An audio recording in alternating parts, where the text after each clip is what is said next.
Dear students, आज अपन basic जो zoology है उसका बहुत ही इम्पोर्टेंट और बेसिक टॉपिक पढ़ने जा रहे हैं, बेसिस ऑफ क्लासिफिकेशन।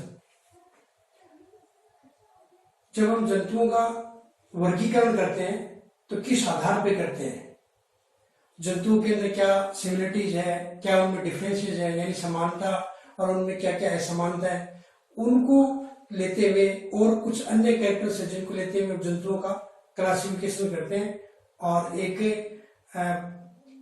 क्लासिफिकेशन की एक रूपरेखा बनाते हैं। अभी ये एक यहाँ पे रूपरेखा अपने बना रखी है। जितने सारे के सारे जंतु पृथ्वी के ऊपर पाए जाते हैं उन सभी जंतुओं को एक फाइलम एनिमल किंगडम ग्रुप में अपन ने उसको रखा हुआ है। यानी जितने जंतु है, जितने जीव जात है, उन सबको अपन ने एनिमल किंगडम में रखा हुआ है। यहां से इन जंतुओं को अगर अपन एक ही ग्रुप में रख देंगे सारे जंतुओं को, तो अपन उनको आपस में डिफ्रेंशिएट नहीं कर पाएंगे। इसलिए अपन उनको अपनी सुविधा के हिसाब से और पढ़ने के हिसाब से उनको अपन क्लासिफाई कर लेते हैं। और वो क्लासिफाई कैसे करते हैं, उनके लिए कुछ अपन निश्चित बिंदु या कैरेक्टर्स या ट्रेड्स लेते हैं जिनको बेसिस ऑफ क्लासिफिकेशन में पढ़ते हैं। उन सारे के सारे जंतुओं का यहाँ पर क्लासिफिकेशन किया गया है। पहले उन जंतुओं को किंगडम में रखा गया है, दो किंगडम बनाए, प्रोटोजोआ और मेटाजोआ। उसके बाद में मेटाजोआ के फिर 3 ब्रांच बनाई गई है। फिर यूमेटाजोआ के 2 ग्रेड बनाए गए हैं। उसके बाद में बाइलेटेरिया के 2 डिवीजन बनाए गए हैं। इसी तरीके से आगे ये फर्दर क्लासिफिकेशन चलता है। इस क्लासिफिकेशन को अपन ने किस बेस पे किया, वो टॉपिक अपन आ लेते हैं। उसका basis of classification, basis of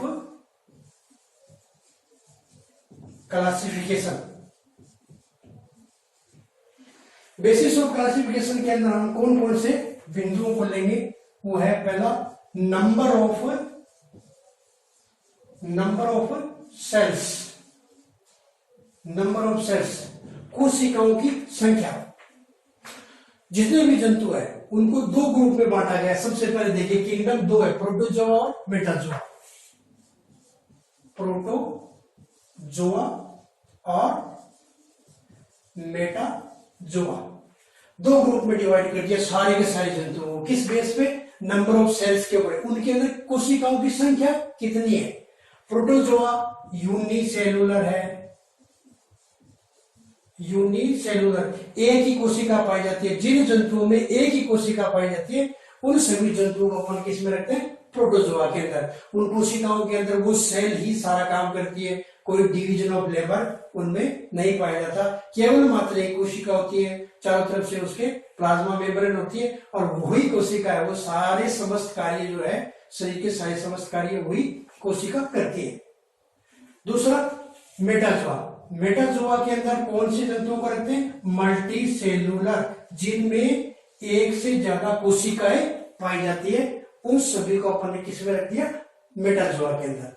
तो जितने भी जंतु है उनको 2 में डिवाइड कर दिया, प्रोटोजोआ और मेटाजोआ में। किस आधार पर? नंबर ऑफ सेल्स के आधार पर। अब प्रोटोजोआ के अंदर एक फाइलम आ गया, केवल मात्र एक फाइलम। कौन सा? प्रोटोजोआ। उस फाइलम का नाम भी क्या है? प्रोटोजोआ।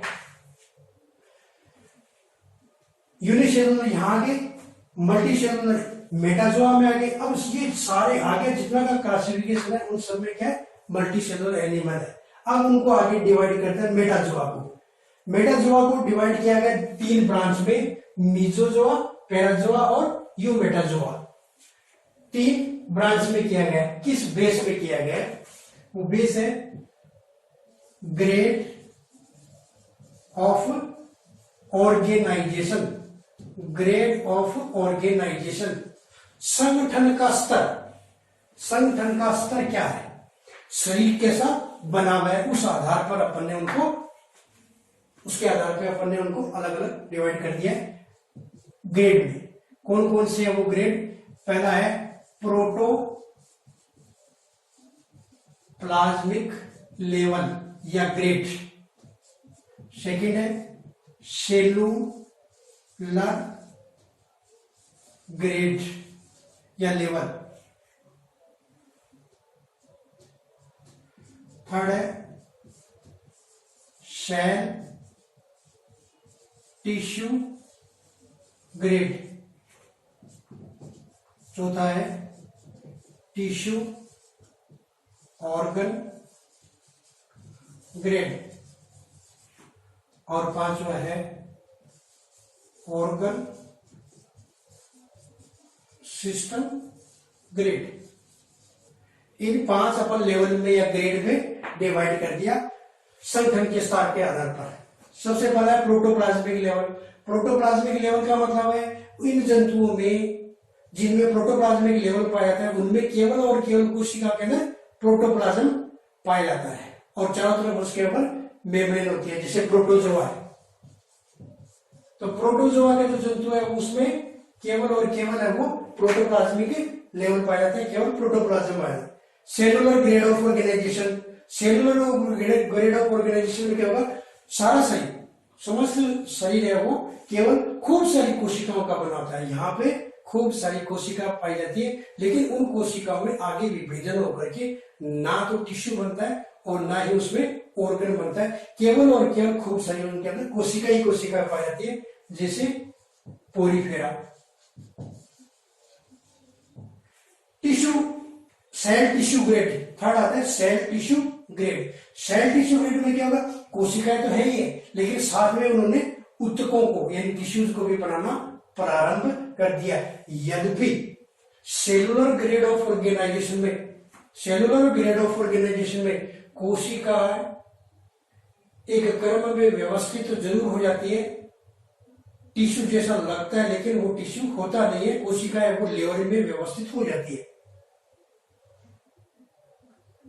सेल टिश्यू ग्रेड में क्या होगा, कोशिका है उन्होंने ऊतक बनाना शुरू कर दिया, तो यहाँ पर सेल भी है और ऊतक भी है शरीर के अंदर, जैसे सिलेंटेटा।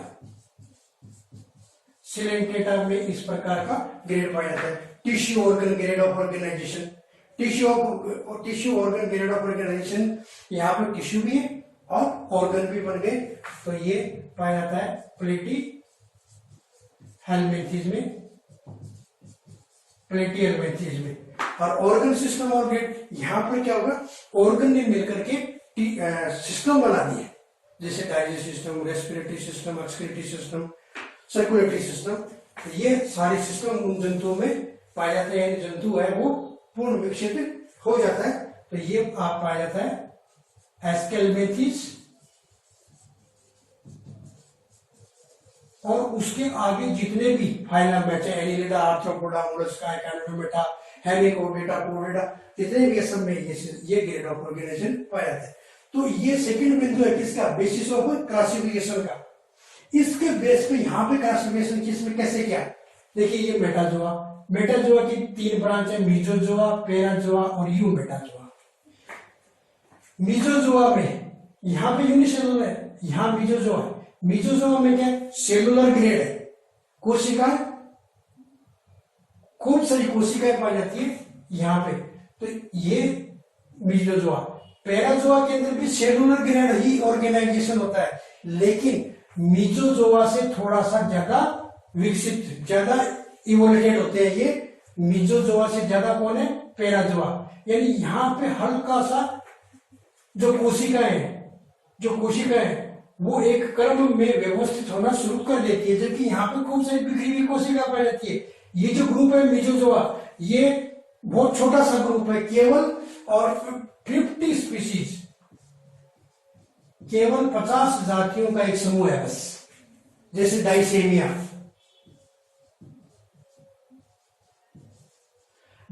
जंतु है वो इस मीजोजोआ के अंदर है। कोशिका सेलुलर ग्रेड ऑफ ऑर्गेनाइजेशन, ये भी सेलुलर ग्रेड ऑफ ऑर्गेनाइजेशन है, बट इससे ज्यादा विकसित है ये।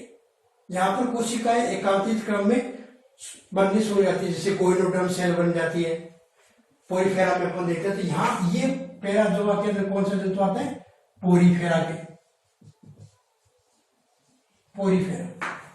उसके बाद में तीसरा है वो यूमेटोजोआ। इसका मतलब प्रोटोप्लाज्मिक में ये आ गया, सेलुलर ग्रेड में ये आगे cell tissue grade of organisation, tissue grade of organisation, organ system grade of, ये तीनों जो ग्रेड है वो तीनों ग्रेड यू मेटाजोआ के अंदर आता है। यानी यू कह सकते हैं कि यू मेटाजोआ में ये तीनों ग्रेड पाए जाते हैं। जैसे जैसे अपन क्लासिफिकेशन की रूपरेखा में आगे बढ़ेंगे ये अपने को ग्रेड ऑफ ऑर्गेनाइजेशन आगे देखने को इसमें मिलेंगे। इस आधार पर ये सेकंड टॉपिक। उसके बाद में हम देखते हैं कि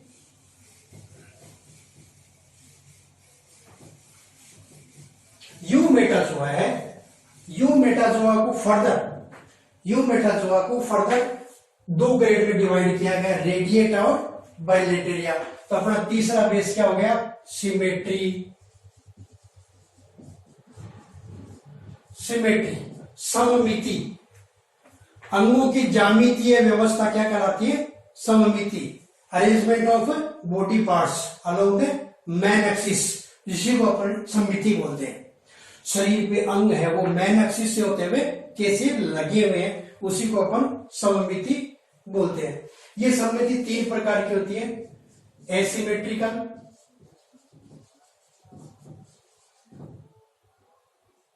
एसिमेट्री,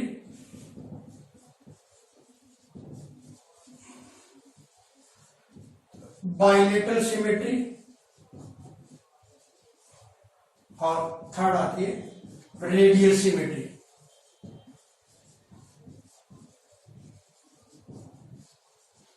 तीन प्रकार की सममिति। असममिति, एसिमेट्रिकल, कोई सममिति नहीं है। जंतु का जो शरीर है वो खुद किसी भी प्रकार से व्यवस्थित नहीं है, उसकी संरचना अभी एक कैसी, जैसे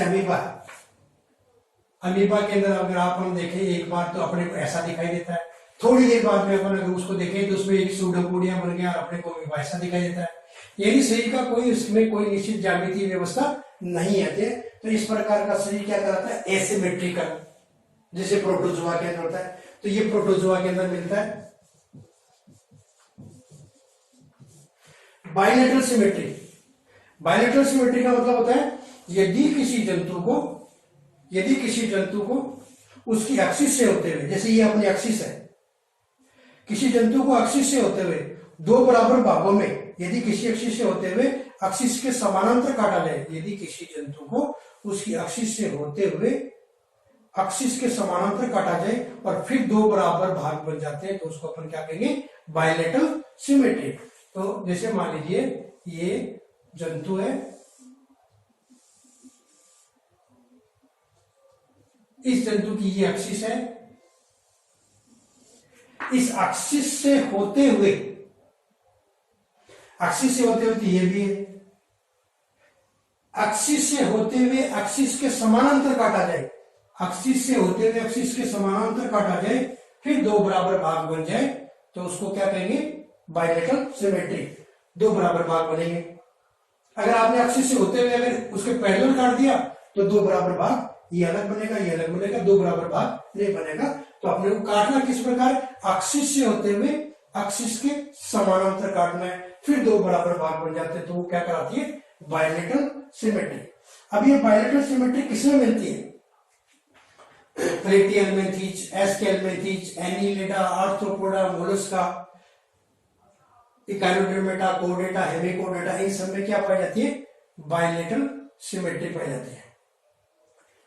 इकाइनोडर्मेटा की जंतु भी मोस्टली जो लार्वल अवस्था में होते हैं वो बाइलेटरल सिमेट्री होती है, लेकिन उनमें अडल्ट में जाकर के वो रेडियल सिमेट्री डेवलप हो जाती है सेकेंडरी रूप से। फिर आता है रेडियल सिमेट्री।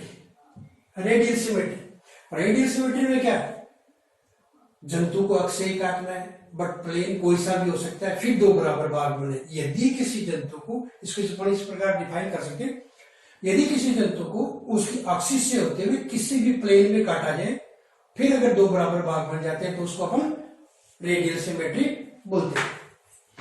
जैसे मान लीजिए ये हाइड्रा, अब इसकी एक्सिस तो ये है, ये इसकी एक्सिस है। अब इस एक्सिस से होते हुए आप चाहे इसको यूं काटिए, यूं काटिए, यूं काटिए, यूं काटिए, सेक्शन नीचे तक जाना चाहिए और फिर दो बराबर भाग बनेंगे, तो वो क्या कहलाएगा, रेडियल सिमेट्री। दोनों में बाइलेटरल हो चाहे रेडियल सिमेट्री हो, दोनों के अंदर ही जंतु के दो बराबर बराबर हाफ भाग बनते हैं, काटने का उनका प्लेन अलग अलग है। जैसे स्टारफिश है,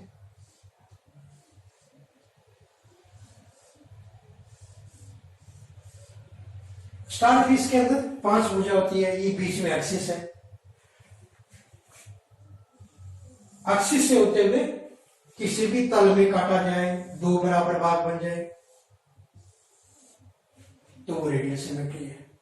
तो ये जो रेडियल सिमेट्री है वो किस में मिलेगी, सिलेंटेटा में और टिनोपोरा में।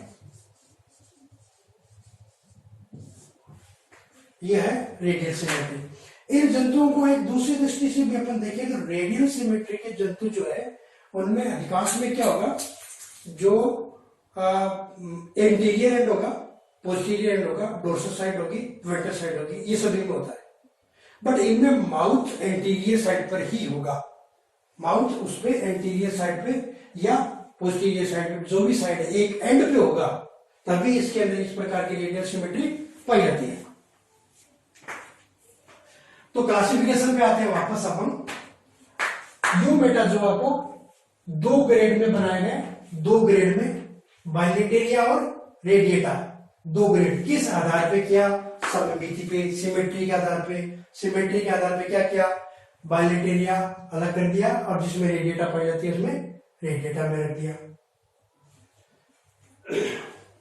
उसके बाद में नेक्स्ट जो पॉइंट आता है अपना वो है एम्ब्रियोजेनिक। एम्ब्रियोजेनिक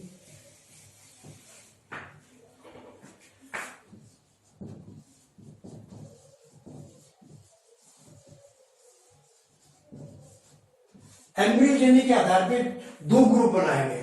भ्रूण का जो विकास होता है, माउथ और एनस का जो विकास होता है, origin of mouth and anus on the basis of, तो ये 2 प्रकार के, प्रोटोस्टोमिया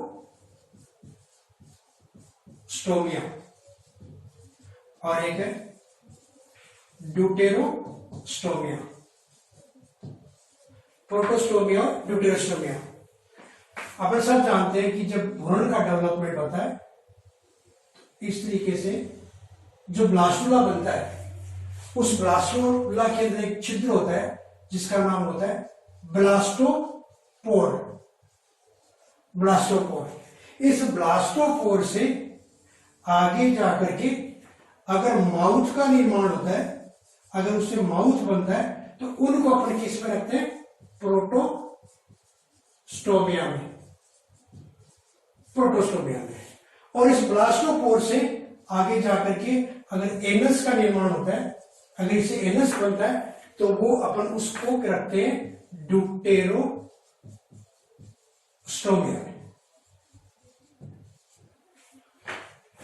तो कहने का मतलब है एम्ब्रियोजेनी के आधार पे 2 ग्रुप बनाए।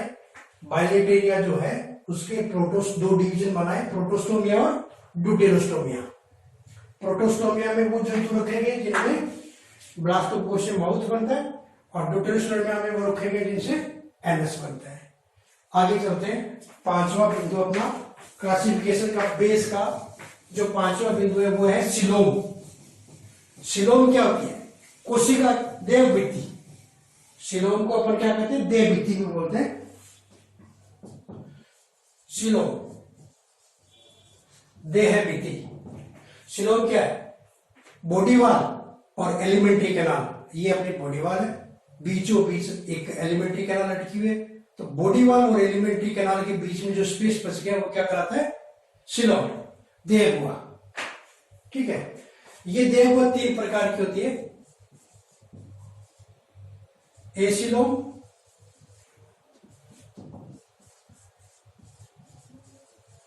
सूडोसिलोम और ट्यूसिलोम। एसिलोम, सूडोसिलोम और ट्यूसिलोम। एसिलोम का मतलब है, ए का मतलब एब्सेंट, यानी सिलोम है ही नहीं, या तो उसके अंदर एलिमेंट्री कैनाल ही नहीं है, जब एलिमेंट्री कैनाल नहीं है तो सिलोम होने का प्रश्न नहीं उठता।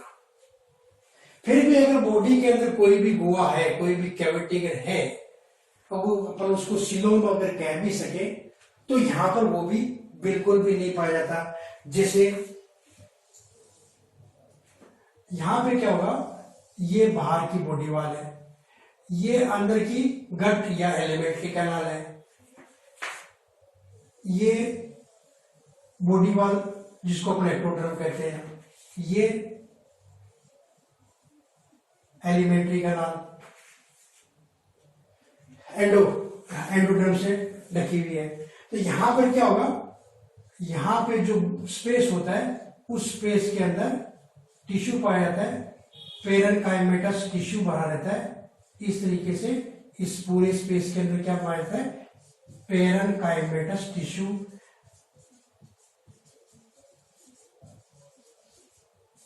इसका मतलब यहां पर कोई भी स्पेस नहीं है, यानी देगुआ नहीं है। तो फाइलम एसिलोमेट, फाइलम कौन सा है, प्लेटिहेल्मिन्थीज। तो प्लेटिहेल्मिन्थीज के जितने भी एनिमल्स हैं उनके अंदर सिलोम नहीं पाई जाती, यानी वो एसिलोमेट होते हैं। स्यूडोसिलोमेट, स्यूडोसिलोमेट में क्या होगा, एक्टोड्रम एंडोड्रम है लेकिन मेसोड्रम नहीं पाई जाती है। उनके अंदर तीसरी जो लेयर, ये बाहर की एक्टोड्रम, ये अंदर की गट, यानी इसके अंदर बीच में कोई तीसरी मेसोड्रम नहीं है। तो इस प्रकार की जो सिलोम है क्या कराती है, स्यूडो सिलोम, ये मिलती है एस्केल्मेंथीज में, एस्केल्मेंथीज ग्रुप में, फाइलम में। तीसरा था ट्यूसिलोम। ट्यूसिलोम में क्या होगा, तीनों लेयर है यहां पे, मेसोड्रम भी पाई जाती है, ये बाहर के एक्टोड्रम, ये बीच के अंदर, अंदर ही अंदर एंडोड्रम, और यहां पर जो तीसरी लेयर है वो भी पाई जाती है। यानी एक्टो भी है, एंडो भी है और मीजो भी है। इस प्रकार की देहगुआ, इस प्रकार की देहगुआ क्या कहलाती है, ट्यूसिलोम। तो ट्यूसिलोम के अंदर तीनों लेयर, यहां सिलोम है ही नहीं, और स्यूडोसिलोम में दो लेयर होती है, मेसोड्रम नहीं होती है। तो यहां पर देखिए प्रोटोस्टोमिया को अपन ने सब डिवीजन में 3 में डिवाइड कर रखा है, एसिलोमेट, स्यूडोसिलोमेट और सिलोमेट। किस बेस पे किया, सिलोम के आधार पर। एसिलोमेट में प्लेटिहेल्मिन्थीज को रखा, स्यूडोसिलोमेट में एस्केल्मेंथीज को रखा, सिलोमेट में क्या होगा, आगे की जितने भी फाइलम है, Annelida, Arthropoda, Mollusca, Echinodermata, Hemichordata. But ये जो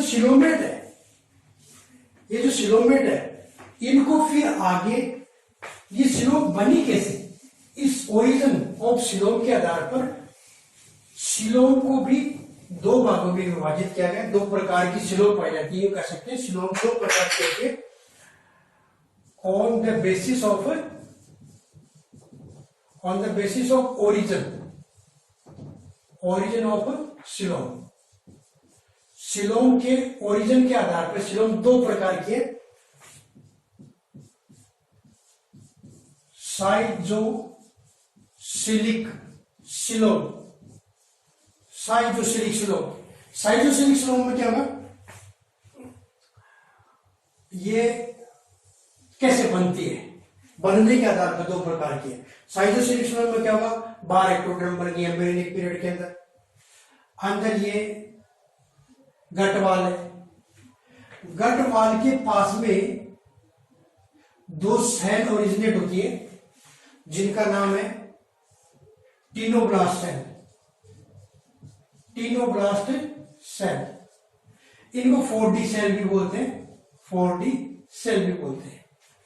ये सेल विभाजित होती है और विभाजित होकर के या स्प्लिट होकर के एक तीसरी लेयर, इनमें खूब सारी कोशिका बनेगी और कोशिका बन करके और फिर एक यहाँ पे लेयर का निर्माण होगा, वो लेयर क्या कहलाएगी, मेसोडर्म।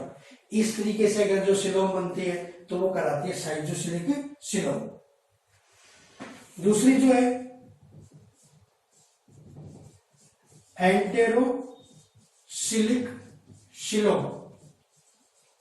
एंटेरोसिलिक सिलोम में क्या होगा, ये भी ओरिजिन के आधार पर है, ये बाहर की एक्टोडर्म, ये बीच में क्या है आर्केंट्रॉन। ब्लास्टुला के बाद में जो आर्केंट्रॉन बनती है वो ये आर्केंट्रॉन या आर्केंट्रॉन है। इस आर्केंट्रॉन में अतिवर्धित होकर के दोनों तरफ दो पाउच बनते हैं,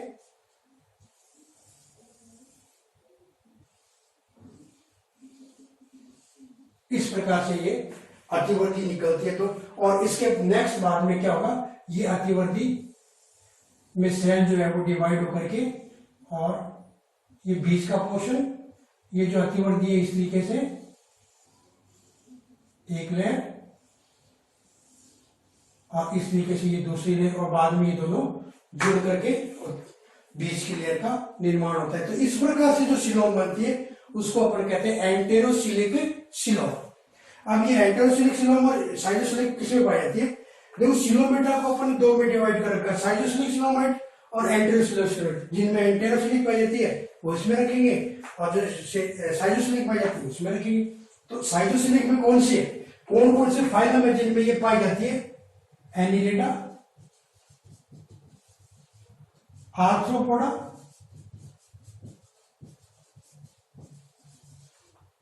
और मोलस्का।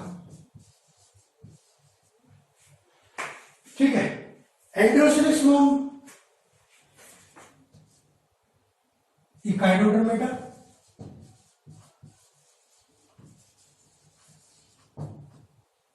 हेमिकोडेटा और कोडेटा में एंटेरोसिलिक सिलोम पाई जाती है। तो इस प्रकार से अपन देखते हैं कि ये पूरा का पूरा क्लासिफिकेशन इसमें अपन ने सिलोम तक पढ़ा। इसके बाद में नेक्स्ट टॉपिक और नहीं है, यद्यपि क्लासिफिकेशन में उसका बहुत ज्यादा महत्व नहीं है, बट फिर भी उसको कंसीडर किया जाता है। सेगमेंटेशन, सेगमेंटेशन, सेगमेंटेशन का मतलब होता है खंडीकरण। जंतु अगर बहुत सारे खंडों में विभाजित होता है तो ऊपर उसको क्या कहेंगे, सेगमेंटेड है जंतु। तो यहाँ पे दो प्रकार का सेगमेंटेड पाया जाता है जंतुओं में, एक तो है superficial, superficial segmentation. Superficial segmentation में क्या हुआ, जंतु केवल अपने को बाहर से खंडित दिखाई देता है, ये जंतु है, तो अगर उस जंतु को अपन देखें तो ये केवल और केवल बाहर से खंडित अपने को दिखाई दे रहा है, अंदर से इसके कोई खंड दिए। तो इस प्रकार का खंडीकरण क्या कराता है, सुपरफिशियल सेगमेंटेशन या एक्सटर्नल सेगमेंटेशन। ये अपने आर्थ्रोपोडा में मिलता है, आर्थ्रोपोडा फाइलम के अंदर इस प्रकार का सेगमेंटेशन पाया जाता है। एक है metameric segmentation, metameric segmentation, internal segmentation भी कह सकते हैं इसको, बट मेटामेरिक सेगमेंटेशन हम तब कहते हैं। मेटामेरिक सेगमेंटेशन का मतलब repetition of segment, repetition of segment, खंडों का विभाजन, खंड है वो बाद में विभाजित होते। तो यहां पर क्या है, ये जंतु है और उस जंतु का अंदर से भी विभाजित है, और ये जंतु बाहर से भी इस तरीके से विभाजित मिलेगा आपको। देखने में क्या होगा, बाहर से भी खंडित दिखाई दे रहा है और अंदर से भी खंडित है। तो ये मिलता है एनिलिडा में।